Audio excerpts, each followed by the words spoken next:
Eu sou o Vilto Reis, escritor, professor de escrita criativa e roteirista de quadrinhos.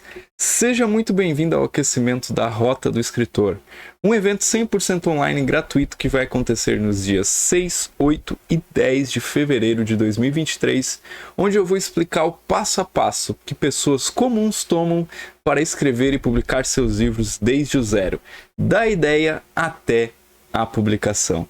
Para se inscrever é muito fácil, apenas clique no primeiro link na descrição e faça já sua inscrição gratuita, ou vá no link na bio se você estiver assistindo pelo Instagram. E nessa aula eu vou te explicar como escrever diálogos realistas e fazer o leitor mergulhar na sua história. Se você tiver comentários, perguntas, coloque aqui nos comentários do vídeo e participe dessa discussão. Escrever diálogos é uma arte que pode ser aprendida e digo mais, qualquer um pode aprender. Em cursos e mentorias que eu realizo, eu encontro muitos escritores que têm medo de escrever diálogos.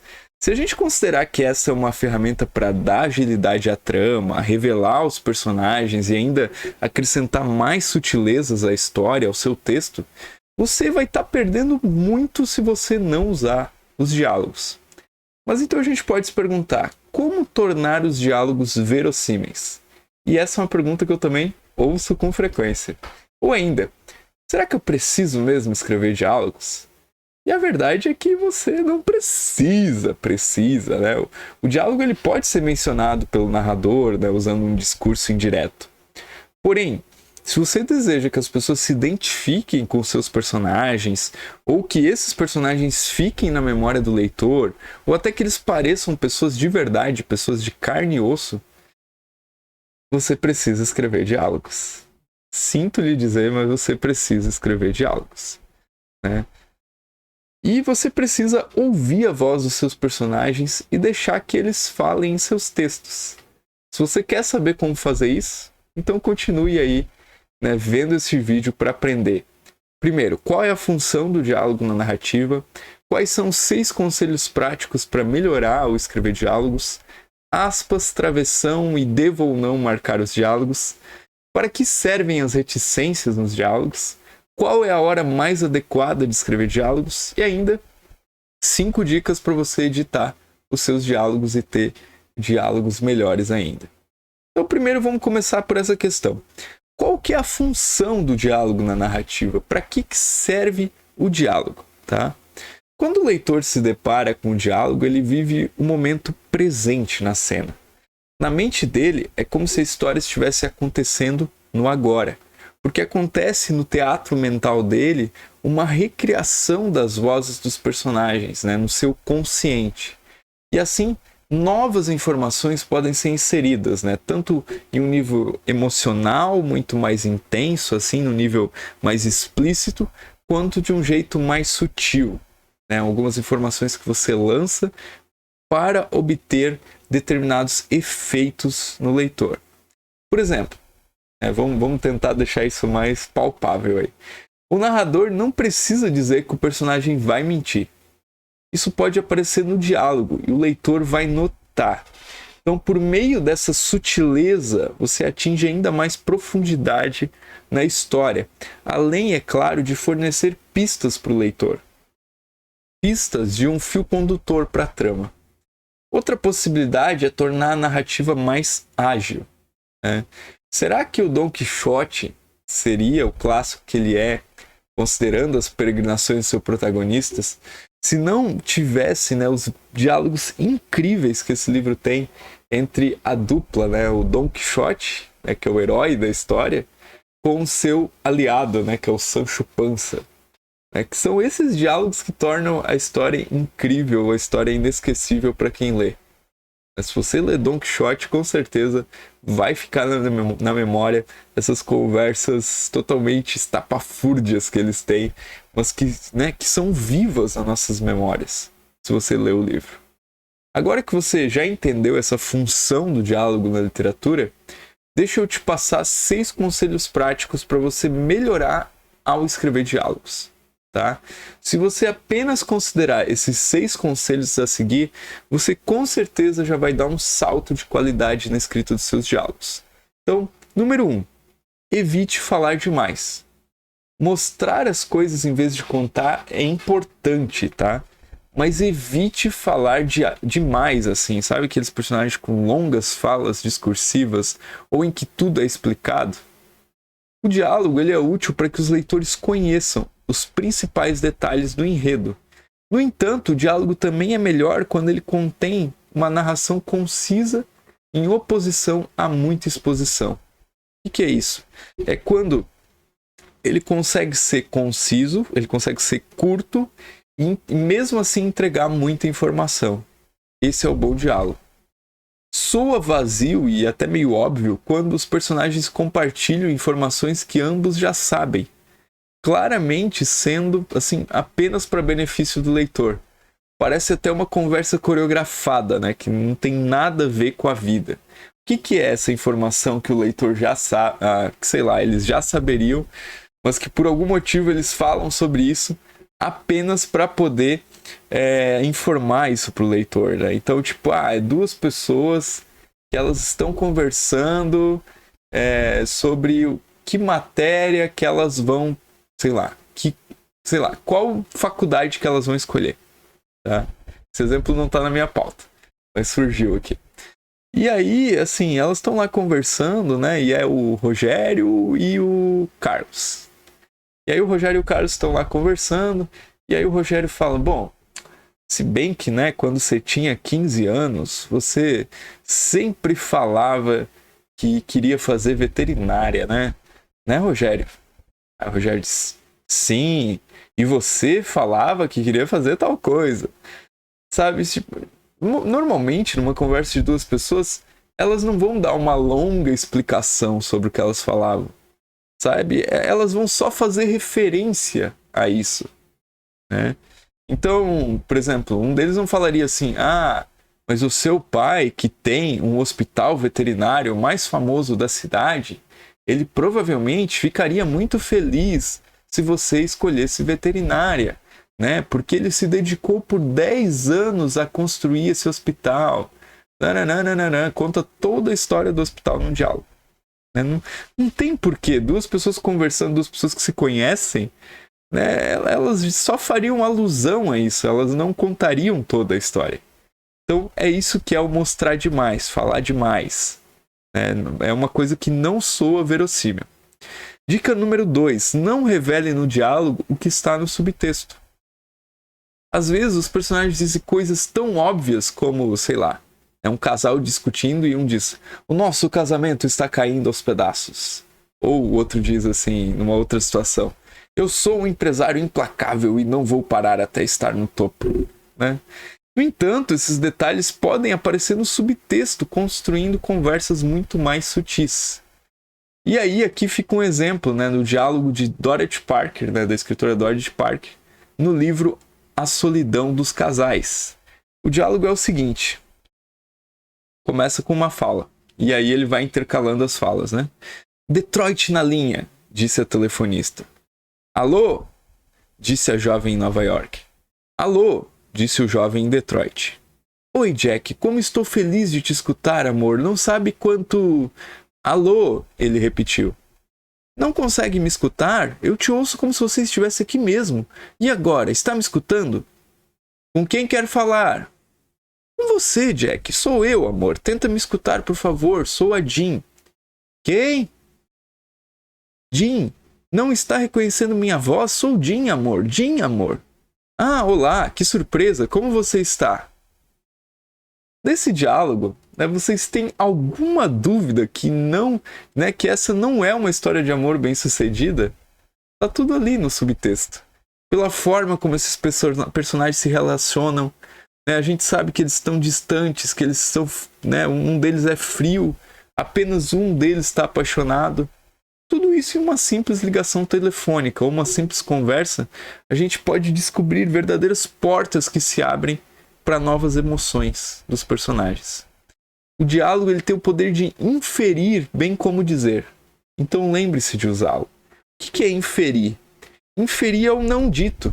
É a informação que está ali e que o leitor vai perceber, mas que não está expressa ipsis literis, né? Ou literalmente. são informações que o leitor vai captar aos poucos. Conforme ele vai lendo aquele diálogo, ele vai, tem coisa aí.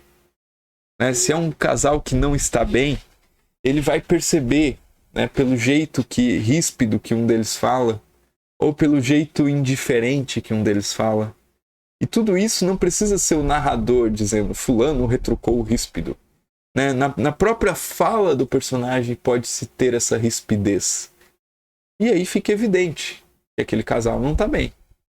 Então, é muito melhor você sugerir as coisas e deixar que o leitor faça inferências do que você falar tudo declaradamente, assim, aquele diálogo muito explícito que não tem nada para o leitor buscar entender. Dica número 3. Use conflito e voz para mostrar os personagens e suas diferenças. O Chuck Palahniuk, né, coautor do livro O Clube da Luta, ele costuma dizer em suas oficinas que você deve inserir o quanto antes na história 2 personagens em cena. Porque você tendo 2 personagens em cena, você vai ter conflito. E para isso, para que você tenha conflito, esses personagens precisam falar. Né? O conflito entre personagens em diálogo revela os seus pontos de vista, metas ou até pressupostos, né? Ideias que são totalmente opostas. Então você deve procurar sempre incluir conflito, revelando diferenças que podem ser muito abertas ou até sutis, né, entre as vozes dos personagens. Então você tem um personagem que é mais extrovertido, e aí você tem o outro que é introvertido. Ou você tem um personagem que é mais aventureiro, e aí você tem outro personagem que é mais contido. Ou você tem um personagem que é mais avoado, mais criativo, e aí você tem outro personagem que é mais pragmático, ou mais sistemático, né? Ou mais, né, mais firme, sei lá. Um personagem é mais alegre, o outro é mais triste. E é com os diálogos que a gente mostra esses contrastes. Os diálogos são a ferramenta por excelência para a gente mostrar os conflitos e os contrastes entre os personagens. Dica número 4. Fuja dos acentos fonéticos, tá? Acentos escritos foneticamente podem parecer falsos, na melhor das hipóteses, e culturalmente ofensivos, na pior das hipóteses. Tá? Com acentos fonéticos, a gente quer dizer o quê? Expressões do tipo, né, às vezes o escritor imitando, né, como aquela pessoa mais simples fala, ele escreve, não tem nada para nós comer. Ele escreve nós, né, com acento no O, né? E também escreve comer, é comer, sem a conjugação correta, né, gramaticalmente. Ou, pior do que isso, né, ele escreve, aqui só serve arroz com flango, né, fazendo aí um comentário um tanto quanto xenofóbico, né, trazendo uma visão xenofóbica para o texto em relação a orientais. Então, é mais seguro fugir desse tipo de coisa, né? E às vezes essas coisas elas apenas reforçam estereótipos que não interessam à ficção. E ainda assim, né, isso não é uma regra, né? Eu mesmo uso muito tô em vez de estou em meus diálogos. Quando é 2 personagens falando assim de uma forma mais informalmente, em vez de dizer, eu estou com muita fome. Eu tô com fome, pô. Eu vou lá e escrevo dessa forma. E aí, assim, é uma opção para você fazer algo mais próximo à oralidade, mas cuidado. O mesmo vale, por exemplo, para gírias, né? Você quer escrever um personagem que ele é um personagem que vive na periferia, no gueto e tal. E aí, você carrega de gírias na fala dele. E às vezes você torna a coisa meio incompreensível, assim, para quem não é daquele meio. Então você pode usar algumas gírias, mas não carrega demais. Usa sempre com parcimônia. E esses acentos fonéticos também, toma cuidado. Se possível, evita. Tá? Não é isso que vai tornar o seu personagem mais profundo, mais bacana, mais interessante. Tá? Então, usa em uma vez ou outra, mas sempre com muito cuidado. Dica número 5. Cuidado com os verbos dissende. Tá? O que são os verbos dissende? Disse fulano, perguntou ciclano, respondeu Bertano. Esses verbos disse, perguntou, respondeu são verbos dissende. Aqueles verbos dissende excessivos e exóticos, eles tornam o discurso menos crível, menos verossímil. Né? sei se está muito claro ainda o que é o verbo descende, mas são aqueles verbos de dizer alguma coisa. Muito úteis, né, para sinalizar ao leitor quem está falando. Então, alguém diz assim: não vá por este caminho, disse ele. E identificar os falantes em seu diálogo garante que os personagens não sejam lidos como uma turma de escola de primeira série falando ao mesmo tempo. Às vezes você pode criar esse efeito de confusão.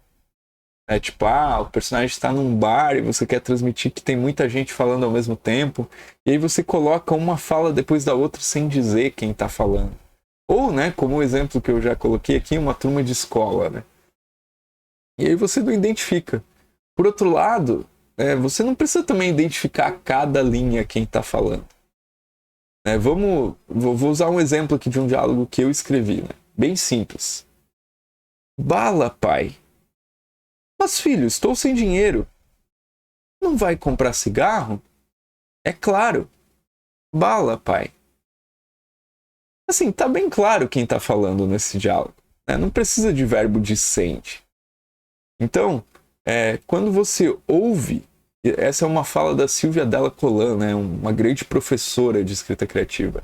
Ela diz que quando você ouve um personagem num diálogo, o leitor deve ter a possibilidade de identificá-lo imediatamente com base apenas na voz, sem a ajuda de qualquer explicação que o narrador pudesse proporcionar. Então, apenas de você ver a fala daquele personagem, o leitor já deve identificar quem está falando. Procure também fugir daqueles verbos de sende exóticos, verbos do tipo elucidou fulano, objetou ciclano, rejubilou, né, Carlos, taxou Roberto, ou conjecturou Ricardo, após uma linha de diálogo, né? Apenas sinalize quem disse, sem deixar que o verbo descende roube a atenção no texto. Então, o problema de você usar esses verbos muito exóticos é que eles chamam mais atenção do que aquilo que foi dito. E o verbo descende, ele não pode chamar muita atenção, ele só está ali só para justificar quem está falando, para identificar quem está falando.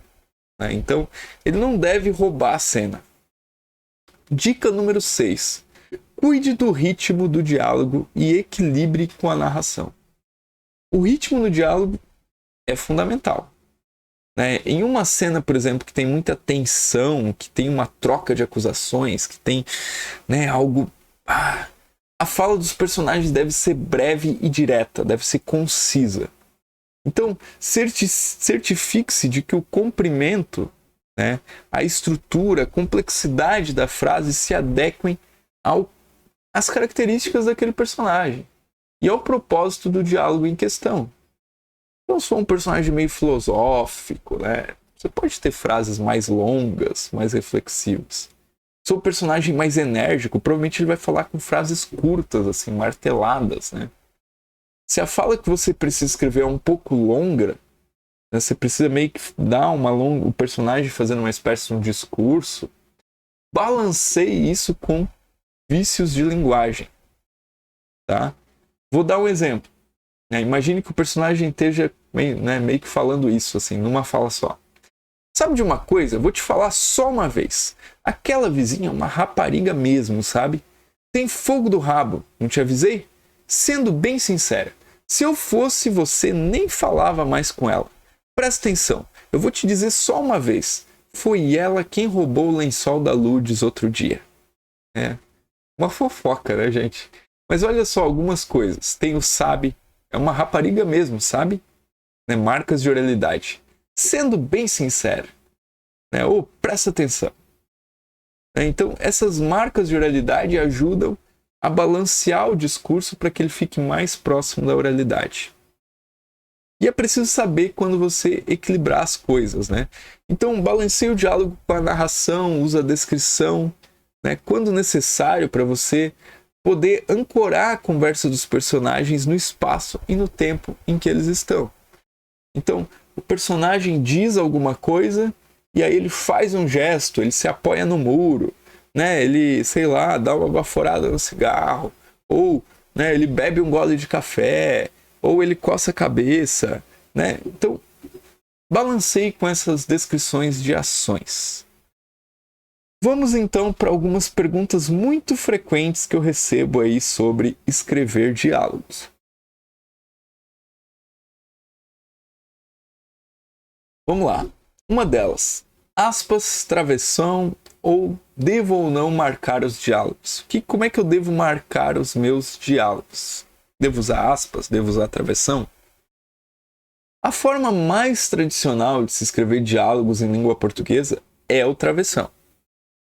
Travessão, tá, gente? Travessão não é hífen, que é aquele que a gente tem no teclado do computador. Não é underline, que é aquela linhazinha que fica embaixo.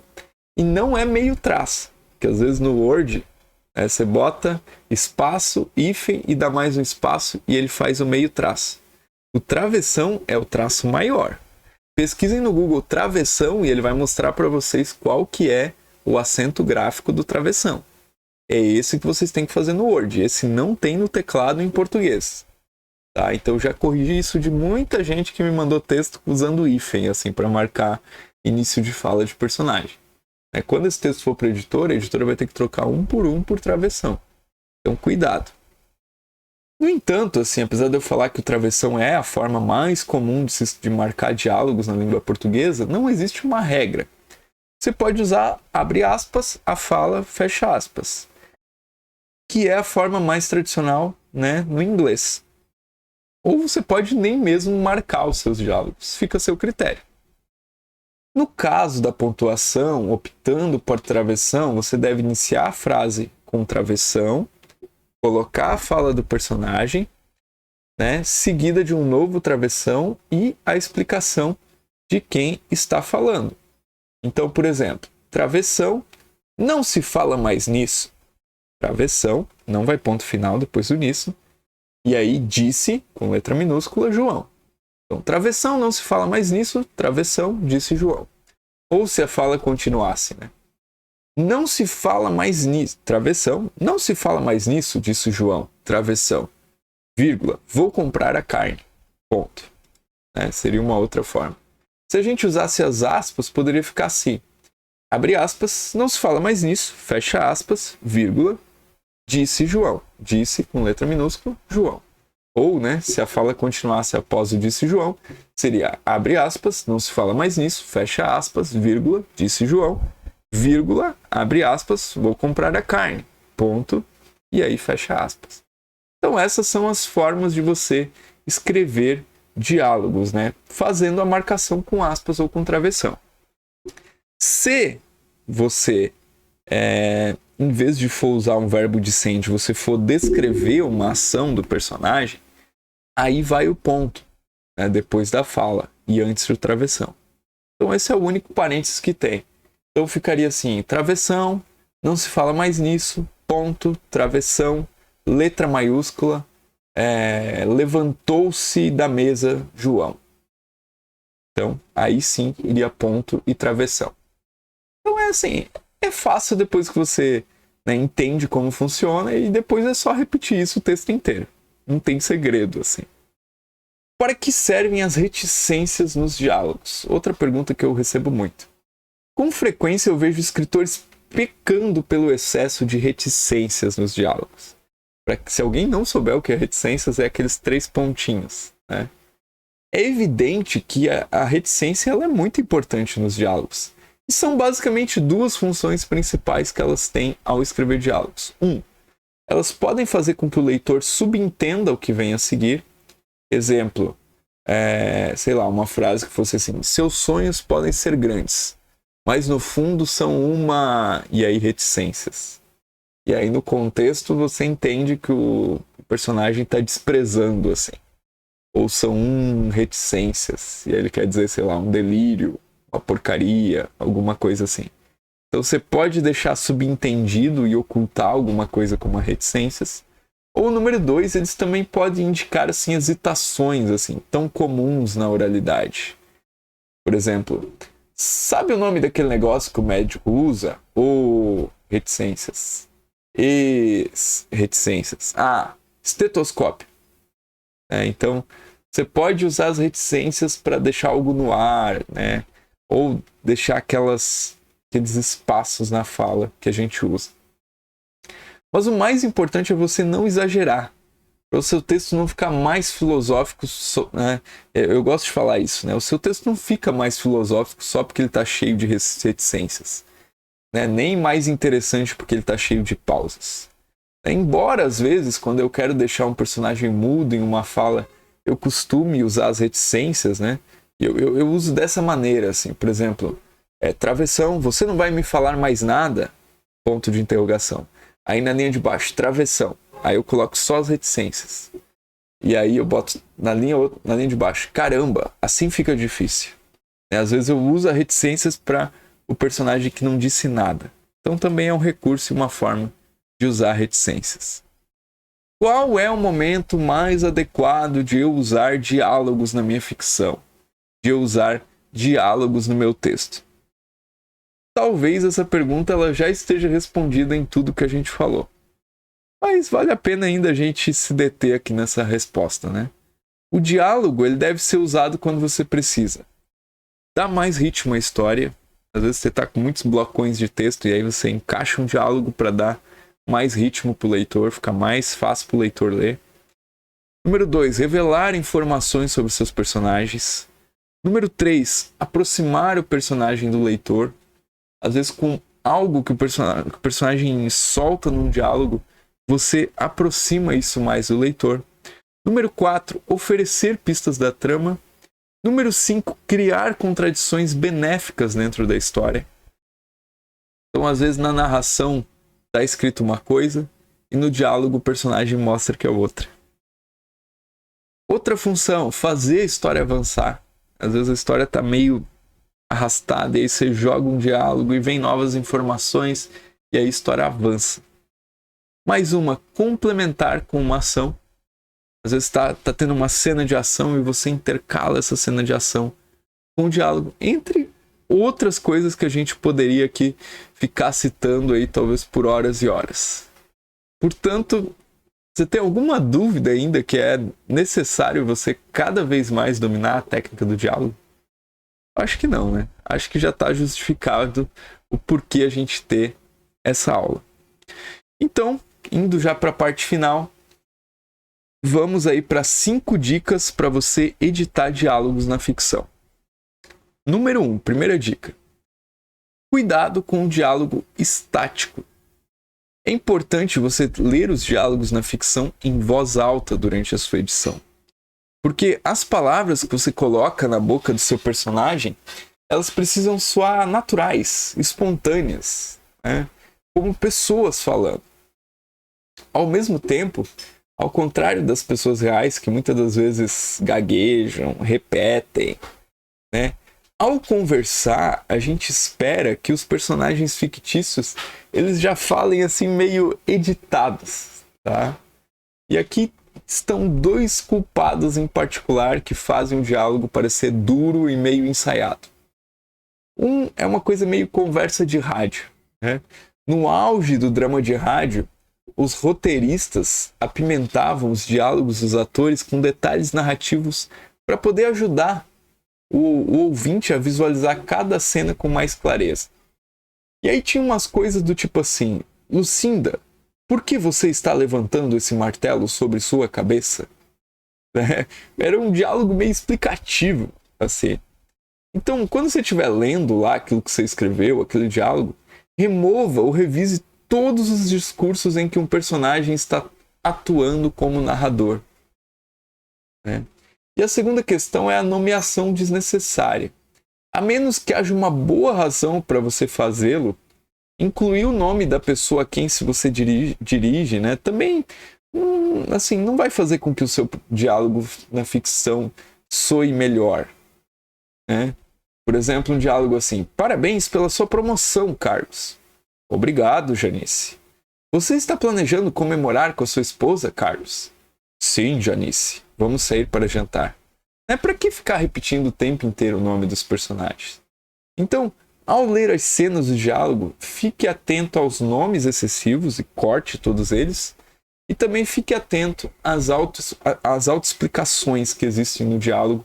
E também corte todas essas autoexplicações. Número 2, cuidados, né, que você deve tomar aí quando estiver editando o seu diálogo? Diálogo insignificante, né?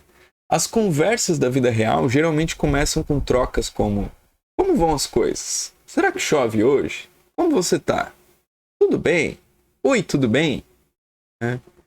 E assim, a gente usa essa conversa fiada no dia a dia como uma forma de dissipar o desconforto inicial, ou até de sondar a outra pessoa, né? De sondar o tipo de resposta que a outra pessoa dá, para poder falar de assuntos mais delicados ou mais importantes. Então, quando você for editar o seu manuscrito, considere se há algum propósito dramático verdadeiro para os seus personagens se envolverem em conversa fiada. Na maioria das vezes, dá para remover esses preâmbulos que existem, né? Remova e deixa os oradores irem direto ao assunto. Então, nada de todo o diálogo começar com oi, tudo bem, com bom dia, com como vai. Diga simplesmente que os personagens se cumprimentaram e já entra direto no diálogo. Da mesma forma, procure discursos que recapitulem coisas já conhecidas de todos os personagens da cena. Se o falante não tem nada de novo a dizer, ou perguntar, ou revelar sobre o evento passado que está sendo lembrado, então toda essa rememoração não é preciso. Talvez só uma alusão, uma referência já é suficiente. Né? Ou coloca-se para trabalhar, movendo as coisas para frente, ou se exclui do diálogo. Não é preciso ficar refém dessas eternas repetições. E por falar em repetições, dica número 3. Diálogos repetitivos. Discursos de diálogo na ficção precisam ser editados com o mesmo rigor que qualquer outra parte de uma história. Especialmente quando se trata de cortar aquela gordurinha, eliminando as repetições desnecessárias. Então, leia cada discurso em voz alta e corte, palavras repetidas, ecos de ideias, todo tipo de repetição que vai aparecer para você. Por exemplo, o personagem diz assim: ele foi eleito por unanimidade, todos votaram nele. A segunda frase é um eco, ela pode ser repetida, porque se ele foi eleito por unanimidade, é óbvio que todos votaram nele. Então, às vezes, cenas inteiras são repetidas em diálogo por um personagem que experimentou um evento em uma parte anterior da história e passa a descrevê-lo em detalhes para outro personagem mais tarde. Se a cena foi mostrada para o leitor, essa repetição, essa revisitação, não revela nada de novo sobre o falante ou o ouvinte. Então o narrador pode resumir em uma frase, do tipo: ele contou a Laura o que havia acontecido no cais. E aí você segue dali adiante, não precisa contar tudo o que aconteceu novamente por um diálogo. Então essa é uma forma de você evitar essas repetições que são chatas para o leitor na ficção e que às vezes ele acaba pulando. Dica número 4. Diálogo nu. Em toda conversa da vida real, há um subtexto comunicado por pistas não ditas. Eu já falei um pouco sobre isso, sobre a inferência. O estado de espírito e a confiabilidade de cada pessoa são revelados por coisas como a postura da pessoa, ações físicas, expressões faciais e até pelo tom de voz. Então, para dar vida a uma cena escrita de diálogos na ficção, você precisa visualizar e comunicar um subtexto que o leitor possa imaginar. Enquanto algumas falas contêm o seu subtexto, como "Ei, afaste-se do meu carro", outras não contêm. Então, portanto, ao editar o seu manuscrito, procure por discursos nus que precisam de um ou mais dos seguintes, das seguintes coisas. A primeira, palavras-chave descritivas ou verbos de sende.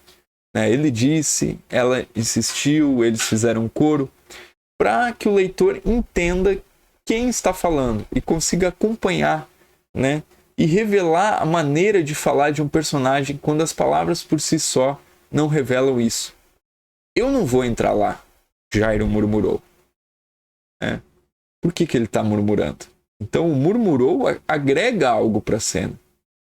Outra coisa, as ações de um locutor.